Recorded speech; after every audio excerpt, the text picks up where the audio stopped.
Hi guys! Pupunta kami ng Robinson, Santa Rosa at mag-aayos ako ng SSS ko.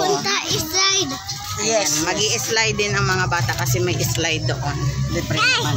Ay, libre lang yung slide doon. Rain, where are you going? Pero may isang kondisyon. Slide? Alis ka ng sapatos. Slide? Slide? Dahil kasi. May buta ka, mami. Pupunta kami ng Robinson. Palabas na kami ng Selena. Palabas kami ng Selena.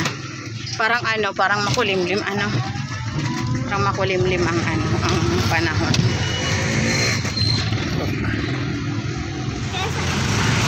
So dito nga pala kami dumaan sa may tulay, sa may sports complex. Ayan ang wing. Hindi na kami nagdadaan dito sa bayan ng Santa Rosa at umiiwas kami sa traffic. Dito talaga kami dumadaan pag pupunta kami ng Robinson. Naka-e-bike lang kami, mabilis lang ang biyahe.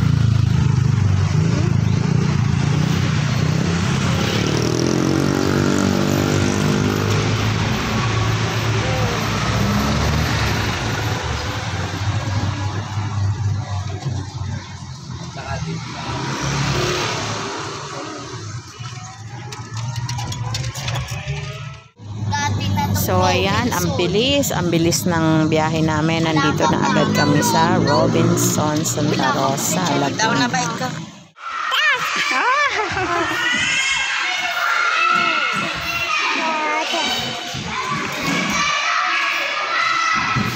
Ma, dito ka mami, oh ma. Ma, dito ka sa may upuan ma, oh. Oh, dito ka na. Eli, siya na be.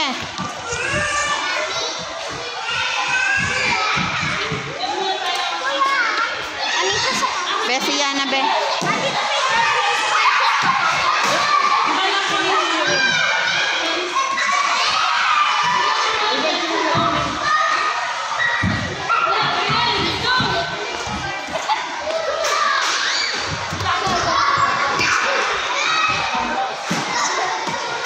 Dahan-dahan lang, Eli.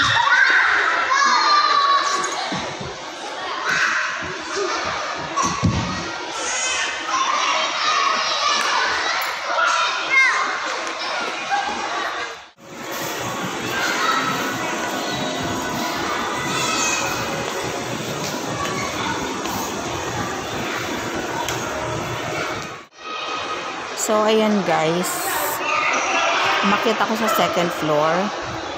Kasi ang sadya ko ay sa SSS. So, ipapakita ko sa inyo kung ano yung mga government agencies na nandito sa second floor. Galing dun sa hagdanan is sa left side nandoon yung dialysis center na accredited ng PhilHealth. Dito naman sa may left side ay ang pinupuntahan ko ngayon is meron dyang PhilHealth na office. Pwede kang sumangguni dyan kung may mga concern ka sa PhilHealth. And then, doon din sa isang banda is, Pag-ibig naman. May Pag-ibig office din sila dyan. And ipapakita ko sa inyo dito sa video na to kung anong oras open yung mga government agencies na yan dito sa Robinson, Santa Rosa, Laguna.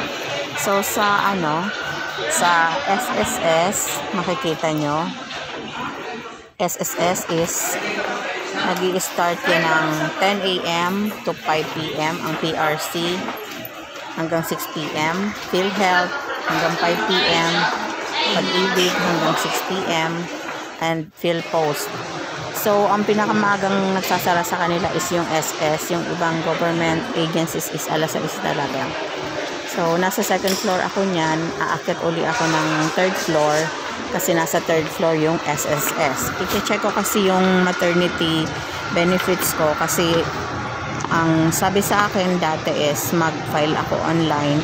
So, lagi siyang rejected for so many reasons kaya I decided na i-check siya mismo dito sa SSS. Yun, unfortunately naman, hindi na ako nakaabot sa pila kasi sobrang haba na ng pila kaya babalik ako bukas. So, sa may mga kailangan dyan ng mga government agencies, andito na may one-stop government agencies na dito sa Robinson Santa Rosa. Thank you for watching.